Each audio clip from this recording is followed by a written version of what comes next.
Nasugatan ang 13 sakay ng isang bus na ayon sa mga pasahero ay mabilis ang takbo bago tumama sa isang truck sa North Luzon Expressway. Suspendido na ang 6 na ibang unit ng bus company kung kailan pa naman Semana Santa. Iniimbestigahan na rin ang isang bus na nag-viral dahil sa bilis umano kaya nagpanik ang mga pasahero.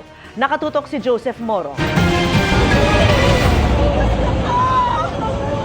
Nag-iiyakan ng mga pasahero ng bus na ito na sumalpok sa isang truck sa southbound lane ng North Luzon Expressway sa Valenzuela City bandang alas 7:30 kagabi. Wasak ang uso ng bus base sa kuha ng isa sa mga pasahero nito. Actually, yung bus driver sobrang reckless talaga. Ang bilis niyang magpatakbo. So I was sleeping kasi and then yun, may narinig na lang ako malakas na sunog. Tapos ayun, nabasag na yung mga salamin. And sobrang bilis ng pangyayari. 13 ang sugatan kasama ang konduktor. Isang pasahero ang nagalusan sa kamay at paa at isang 83 anyos na babaeng sugatan sa mata ang dinala sa ospital. Sinapak po nila yung bintana, tsaka po sila nagsibabaan. Kaya ayun po, nagtakbo na po sila, bumaba na sila ng bus. As po yung mga naipit po, tumatagal pa po bago makalabas. Ayon sa pulisya, galing ang bus sa Angat, Bulacan at pamonumento sa Caloocan.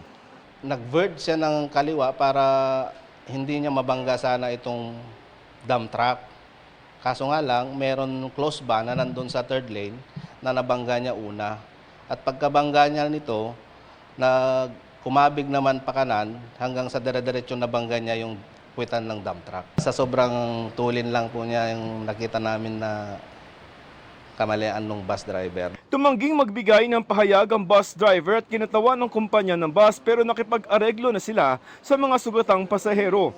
Ang sabi ng company ng bus, willing silang sagutin kung ano man yung mga gastusin ng mga biktima na nasa ospital. Inisyuhan na ng LTFRB ng show cause order ang operator na nadisgrasyang bus. 6 naman sa mga unit ng bus company ang 30 araw na suspendido.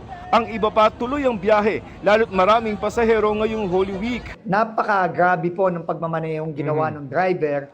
At kailangan po talaga maparusahan both yung operator at yung driver. Under investigation na rin ang nag-viral na bus palaunyon na sa sobrang bilis umano ng takbo ay nagdulot ng panik sa mga pasahero. Alaala ng gobyerno, huwag maging kaskasero lalo't inaasahan daragsa ang mga biyahero ngayong Semana Santa. Aminado ang LTFRB, mahirap i-monitor yung mga kaskaserong bus, lalo na sa mga malalayong probinsya. Ang magagawa nito, balaan ang mga operator. Hindi pwedeng, matagal ko nang pinagalitan yan. Ayaw sumunod, hindi pwedeng gano'n ang sagot niyan.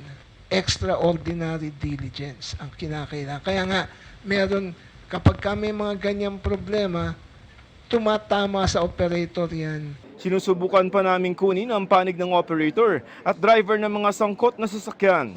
Para sa GMA Integrated News, Joseph Morong, nakatutok 24 oras.